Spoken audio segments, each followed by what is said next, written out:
Salut tout le monde et bienvenue dans la cave du Mills. J'espère que ça roule pour vous. Moi ça va super. Aujourd'hui je voulais vous parler d'un fléau qui touche les lecteurs chevronnés. Cette maladie peut prendre des proportions complètement dingues, laissant la famille impuissante face à celle-ci. Mais ce n'est pas seulement un problème de taille ou de place. Ah non non non mon pote. Le malade souffre également financièrement. Et souvent de violents conflits éclatent entre lui et son banquier. Les causes peuvent être multiples, comme le complétisme, l'achat impulsif, les éditions collector ou les séries interminables. Et il n'existe encore à ce jour aucun remède fiable. Non, il y en a aucun. Ça n'existe pas. Alors pour faire face à ce fléau tous ensemble, je vous invite en masse à faire un don à l'association SOS Perruche. Et grâce à cela, vous aiderez des hommes et des femmes qui sont en difficulté. Roger, on est d'accord, c'est directement versé sur mon compte? Ok, ça marche. On compte sur vous.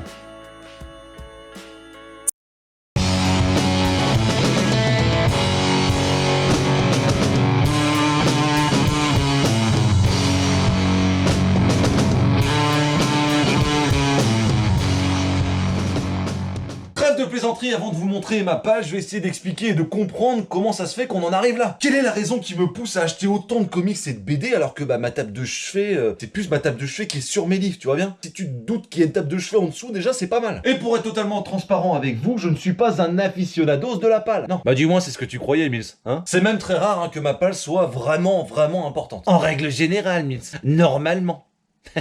Et là justement je me suis rendu compte que j'en avais une de pale. Et c'est pour ça que je voulais échanger avec vous. Je ne ressens pas spécialement de satisfaction ou de fierté à en posséder une grosse de pale. Oui c'est ça, oui. Alors comment j'ai pu me laisser déborder comme ça?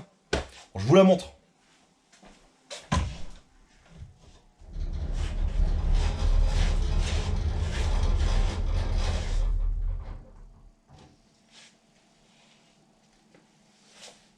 Un accord pour dire qu'elle est pas si petite que ça. Moi je peux vous dire, pour moi c'est énorme. Moi qui n'ai pas l'habitude d'avoir une pale, je peux vous dire que là, j'ai bien craqué. On va la mesurer? Mettez-moi dans les commentaires combien de centimètres fait votre pale. Votre pale, faites pas les cons. Alors moi je suis sur un beau 64 cm. C'est pas mal. Oh, je suis assez fier de moi. Non, je suis pas fier. Non, ça sert à rien. Non, je suis pas fier parce que c'est tout ce que je voulais éviter. Et au final, j'ai craqué, j'ai sombré. Voilà. J'ai sombré. Donc, c'est pas cool. Bon bah du coup, de quoi elle est composée cette pale? Alors il y a des comics que j'ai achetés parce que j'en avais envie, tout simplement, voire même besoin. Des comics que l'on m'a offert, voilà, à mon anniversaire, à Noël et compagnie. Des occasions que j'ai trouvées sur Le Bon Coin ou bien sur Vinted. Et des achats compulsifs, et c'est bien ça le problème. Quand je pars au supermarché pour aller prendre de la lessive, une multiprise et des capotes, mais je juge pas mon pote. Et bien en fait, je reviens avec 5 BD. Je vais donc essayer de vous détailler où, comment et pourquoi je les ai achetés. Ça va faire une sorte d'achat du mois, mais avec ma pale. On appellera ça ma pale du moment. Ça vous va les perruches? Ok. Allez c'est parti, et promis je vais essayer de ne pas être trop long sur chaque œuvre parce que quand même il y en a quelques-unes. Bon et bien on va commencer par les comics que l'on m'a offert à mon anniversaire, à Noël et compagnie. Et puis là, là tout ce que je vais vous montrer c'est ma femme qui les a offerts. Alors du coup, on commence par le tome 1 et le tome 2, je crois que le run est complet. Oui c'est ça, saga en 2 tomes. Sur la mort de Superman, de Jurgens, je crois que c'est ça? Jurgens. Et c'est juste mythique, tout simplement. La mort de Superman, apparemment c'est un run incroyable. Par contre c'est vrai que c'est hyper old school. C'est les dessins c'est hyper old school quoi. Je sais plus de quelle année c'est. Mais vous doutez bien que pour faire avec tous les épisodes de la case de trou que je fais une fois par semaine et compagnie, plus les lectures que j'ai à côté, et bien ça fait un petit peu de lecture. Mais en tout cas j'ai bien hâte de m'y mettre. Je pense que je vais lire ça quand je serai en vacances. Donc c'est pour ça que j'ai jamais eu le temps de le lire et que c'est encore dans ma bibliothèque. Tout simplement parce que j'ai pas tout à fait le temps de lire un dictionnaire quoi. C'est tout simplement ça. Et puis merci chérie en tout cas de me les avoir offerts. On continue sur les comics que l'on m'a offert et je vais vous parler de Injustice Intégrale tome 1 que ma femme m'a offert pour la Saint-Valentin il me semble, de Tom Taylor.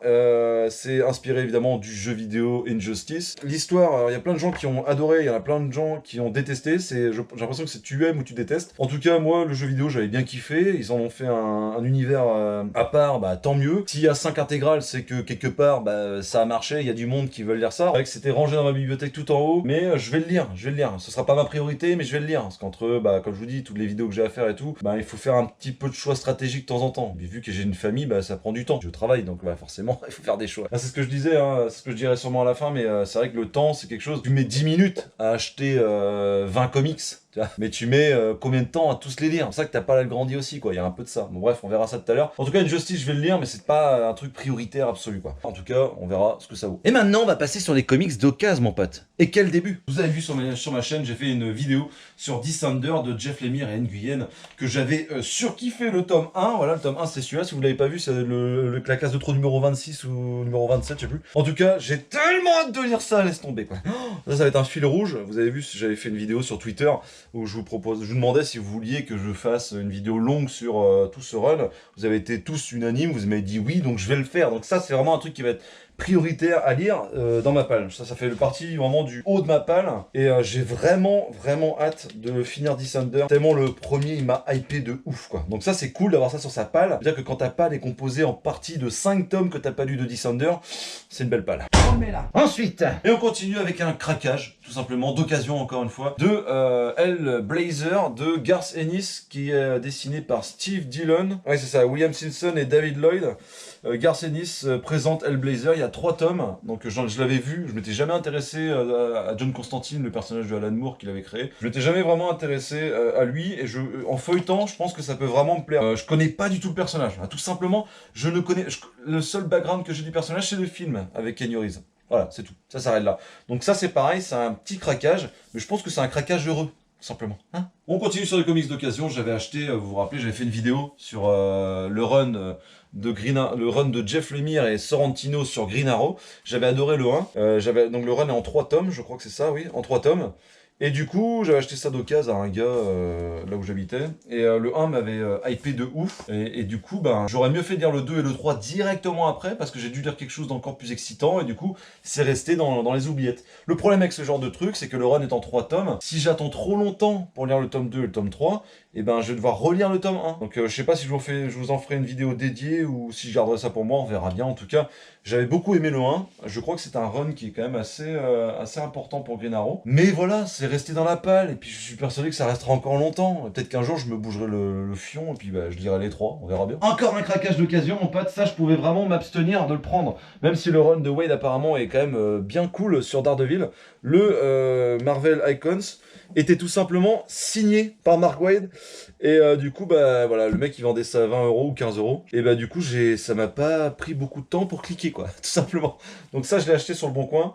Bah écoutez, voilà, je sais pas si je le lirai un jour, il faudrait que je me reprocure les 2 autres, ou l'autre, je sais plus combien il y en a. Mais oui, écoutez, ça c'est pareil, c'est un truc que j'aurais pu attendre avant de l'acheter, quoi. Mais la signature de Mark Waid a fait que j'ai pas trop attendu, voilà, tout simplement, j'ai pas trop attendu. Petit pigeon, petite pigeonnade là-dessus. Ça fait quand même plaisir de se faire pigeonner sur du Daredevil. On va pas se mentir. Et pour finir sur les comics d'occasion, j'avais acheté d'occasion sur le Bon Coin, encore une fois, les 3 premiers tomes. Donc il y avait Frank s'en va en guerre de Rosenberg et Kudranski, le tome 1 que je voulais me faire, et puis ben, j'ai pas eu le temps, je pense que ça va pas tarder. Et j'avais pris les 3 premiers tomes de Clunan et Dillon. Steve Dillon, j'adore son dessin, je pense que vous commencez à le comprendre. Sauf que le 3e, j'étais un peu deg. Enfin un peu deg, attention, je m'entends, hein, c'est un très bon dessin. C'est Anka, je crois que c'est ça. Ouais, Anka, ouais. C'est Chris Anka qui s'en est chargé et le dessin, bah, il est pas tout à fait, c'est pas tout à fait la même chose, quoi. Donc j'étais pas dégoûté, mais je me suis dit bon bah du coup je vais attendre un petit peu, on verra bien. Les covers sont magnifiques, enfin rien que pour ça déjà, moi je peux craquer pour une cover. Hein. Le mélange matifié et brillant là, à chaque fois Franck il est en mode brillant. Je trouve ça tellement classe, enfin bref c'est trop classe quoi. Puis dans la bibliothèque, bon les 100% je suis pas... c'est pas incroyable, mais c'est pas moche. Voilà, mais en tout cas ça c'est voilà, c'est toujours pareil, j'aurais pu attendre avant d'acheter ça, mais j'ai pas pu. Et pour finir, ce que vous attendez évidemment tous avec impatience, les comics que j'ai achetés neufs, hein, évidemment, donc ceux-là, il n'y a pas trop d'excuses, ça c'est directement des trucs que je veux lire. Normalement. Donc on commence par Caution Hulk 1 et 2, voilà tout simplement, que j'avais oublié dans ma palle. Je suis vraiment un fils de pute, je sais. Rétrophile et Fred, 2 personnes passionnantes et passionnées. Rétrophile qui a une chaîne YouTube que je vous invite à aller voir. Et ben voilà, ben, j'avais complètement oublié en gros ça dans ma palle, tout simplement parce que la tranche, du coup je vois pas. Je me suis dit merde ils sont où, c'est con, puis j'ai dû les oublier. J'ai bien hâte de lire ça parce que ça va me prendre pas longtemps. Et c'est vraiment un travail de passionné pour les passionnés. Donc franchement je vais prendre du plaisir à lire ça. On continue sur le Venom de Danny Cates et Ryan Stegman que tout le monde a lu, hein, que tout le monde en a parlé. Il y a eu le film qui est sorti, tout le monde en a fait des critiques. Il y en a qui ont adoré, d'autres qui ont détesté. En tout cas ça c'est le premier, Rex. Bah moi j'adore Danny Cates, hein, de toute manière, comment il s'appelle, Ryan Stegman, et j'adore son dessin. Mais je vous avoue que il est toujours dans ma palle parce que je me suis dit bon déjà, je vais pas faire un épisode de la case de trop dessus parce que tout le monde en a parlé. Je pense que Venom au bout d'un moment tout le monde a saturé. Et moi j'ai vraiment fait une sorte d'indigestion. C'est comme quand on est en cuisine et qu'on cuisine pendant toute la journée pour nos invités le soir, t'as presque plus faim parce que t'as déjà mangé par les narines, mon pote. Je vais m'y mettre. Mais je me laisse un petit temps, voilà, je me laisse un petit temps, ça va rester dans ma palle tranquillement. Donc ça c'est clairement une œuvre que j'ai acheté neuf dès sa sortie, que j'aurais pu clairement attendre. Mais bon, maintenant que je l'ai, je vais pas le dégager. Et on continue sur du iComics hein, de Joe Hill et de Rodriguez qui ont fait évidemment le tome 1 de Lock and Key. Voilà, alors je sais que c'est une série qui comporte pas mal de tomes. C'est la seule raison pour laquelle je n'ai pas commencé. J'aimerais bien acheter les 6 tomes, je crois qu'il y a 6 tomes, je sais plus combien de tomes il y a, mais je sais qu'il y en a au moins 6. J'ai envie d'acheter tous les tomes, histoire de me les faire d'un coup quoi. Donc ça fait un moment que je l'ai acheté aussi. Hein. Et c'est dans ma palle, j'aurais pu attendre et peut-être tomber sur une bonne occasion ou là il y a les intégrales qui sortent en ce moment, donc peut-être acheter ces intégrales là. En tout cas bref, j'ai bien hâte de m'y mettre, mais c'est vrai qu'en ce moment j'ai des trucs un peu plus importants à lire. On va pas se mentir. Je me suis aussi fait avoir par le printemps des comics. J'avais acheté Hawkeye, hein, que j'avais adoré. Hawkeye était vraiment top. Pour 6 euros, ça valait vraiment le coup. Sauf que Hawkeye, je me suis rendu compte que l'histoire était pas complète. Du coup, je vais m'acheter l'intégrale, c'est en deluxe, je crois. Et je me suis pris Daredevil de Jeff Lobb et Tim Sale. Ça, c'est Matt Hollywood qui fait la couleur en plus, il me semble. Et du coup, voilà. Moi, ça me botte de malade. Ça me botte vraiment de ouf. Là, tu vois, en faisant cette vidéo, je viens de me rendre compte que je vais pas tarder à le lire. Ça va pas rester longtemps dans ma palle. Oui, c'est vrai. Et salut à toi et désolé de te déranger dans le visionnage de la vidéo, mais tu vois cette bonne gueule de vainqueur? C'est la mienne, je sais. Le problème c'est que c'est à peu près la tête que j'ai faite quand je me suis rendu compte que tous les sons des rushs avaient totalement disparu. Et ma vieille GoPro est en train de rendre l'âme et du coup j'ai plus du tout le son du reste de la vidéo. Alors je me suis demandé est-ce que je devais retourner entièrement la vidéo, mais pour une histoire de temps je ne vais pas pouvoir faire ceci. Du coup, j'ai tout simplement décidé de commenter la vidéo. Alors, tu auras les images et je serai ta voix off si tu le veux bien, mon petit chat. C'est parti. On continue avec mon achat le plus récent qui est Monstre de Barry Windsor Smith. Le format me plaît énormément. Il m'a coûté 35 €. Quand je l'ai vu chez mon libraire, il m'a été recommandé par Vincent de Comics Discovery. Quand je l'ai vu chez mon libraire, en fait j'ai ouvert les pages et j'ai tout de suite vu que le dessin était très particulier. Et voilà, tout simplement ça m'a intrigué et je pense que ça va pas traîner. Je vais le lire dans très peu de temps parce que vraiment j'ai l'impression que c'est quelque chose qui peut énormément me plaire. On continue avec Blade Runner 2019 tome 1 sorti chez Delcourt, il coûte 15 €. Comme vous savez, je suis un grand fan de science-fiction et j'adore les films Blade Runner et compagnie. Et quand je suis passé dans le rayon, j'ai juste feuilleté et quand j'ai vu les dessins de Andrés Guinaldo, je me suis dit mais banco mon pote. Et puis voilà, si c'est une bonne série, tant mieux. En tout cas, les dessins m'ont carrément hypé et j'espère que ça sera à la hauteur de mes attentes. Mais voilà, ça fait partie de ma palle et je pense que ça aussi, je vais pas tarder à le lire. Ensuite, pour passer vite fait sur la suite de la vidéo, parce que très clairement, on n'a pas que ça à branler, mon bon vieux Mills. Je me suis pris Extremity, parce que j'adore Daniel Warren Johnson, et Beta Ray Bill, parce que Daniel fucking Warren Johnson. Oui, je sais, je suis un pigeon. En plus, cette édition est incroyable et en série limitée. Et pour finir, j'ai également en ma possession 6 tomes Star Wars et 3 tomes UCC Dolores, qui sont clairement, pour le coup, des achats totalement compulsifs. Donc voilà ma palle du moment les potes, ce que je peux vous en dire c'est que pour certains titres j'aurais pu attendre, d'autres non. Le prix que j'ai dépensé pour cette pile de comics s'élève à 330 €, ce qui est beaucoup trop à mon goût, même si je me doute que parmi vous il y a des maîtres en la matière. Quand j'y repense avec tout cet argent j'aurais pu m'acheter au moins 15 perruches. Enfin bref, pensons à autre chose. J'aimerais vous dire que je vais d'abord finir ma palle avant d'acheter autre chose, mais il y a constamment de nouvelles sorties, genre vraiment.